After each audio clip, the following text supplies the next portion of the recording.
இன்னைக்கு காலையில ஆதியோட ஃபர்ஸ்ட் டைமோட பேரண்ட்ஸ் டீச்சர்ஸ் மீட்டிங் இருந்தது. காலையிலே அங்கே போயிட்டு வந்தனால லஞ்ச் வந்து சமைக்க முடியல.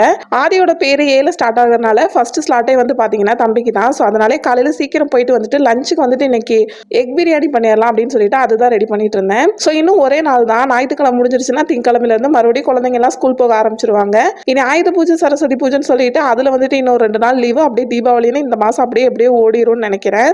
ஒரு வாரமாக வீட்டிலே இருந்துட்டு திடீர்னு இவங்க ஸ்கூல் போக ஸ்டார்ட் பண்ணிட்டாங்க அப்படின்னா நமக்கும் ஒரு வாரத்துக்கு பார்த்தீங்கன்னா ஒரு மாதிரி கஷ்டமா தான் இருக்கும். பழக்கத்துக்கு வரதுக்கு பார்த்தீங்கன்னா எப்படியும் ஒரு 10 நாள் ஆயிரும்னு நினைக்கிறேன். மல்லிகைப்பூ வாங்கிட்டு வந்து வச்சு அது ஒரு வாரமா ஃப்ரிட்ஜிலே தூங்கிட்டே இருந்துச்சு. இன்னைக்கு அதை எப்படியாவது கட்டிடணும் அப்படின்னு சொல்லிட்டு இன்னைக்கு ஃபர்ஸ்ட் அதையும் வந்து நான் வெளியே எடுத்து வச்சிட்டேன். கொஞ்ச நாள் மழை இல்லாத மாதிரி இருந்தது. இப்போ பார்த்தீங்கன்னா மறுபடியும் மழை ஸ்டார்ட் ஆயிடுச்சு. கோயம்புத்தூர்ல பார்த்தீங்கன்னா 2-3 நாளாக கண்டினியூஸாக மழை இருந்துட்டே இருக்குது. இதுக்கு இந்த சாப்பாடு சாம்பார் அதெல்லாம் விட இந்த ஒன் பாட் ரைஸே செஞ்சுட்டு அங்கிட்டு போய் உட்காந்து இந்த மழையை பார்த்துட்டு இருந்தா கூட நேரம் போயிரும்னு நினைக்கிறேன். இதுக்கப்புறம் பிள்ளைங்க ஸ்கூல் போனதுக்கு அப்புறம் உங்களோட ஃபீலிங் எல்லாம் எப்படி இருக்குங்கிறத மறக்காம கமெண்ட்ல ஷேர் பண்ணிருங்க.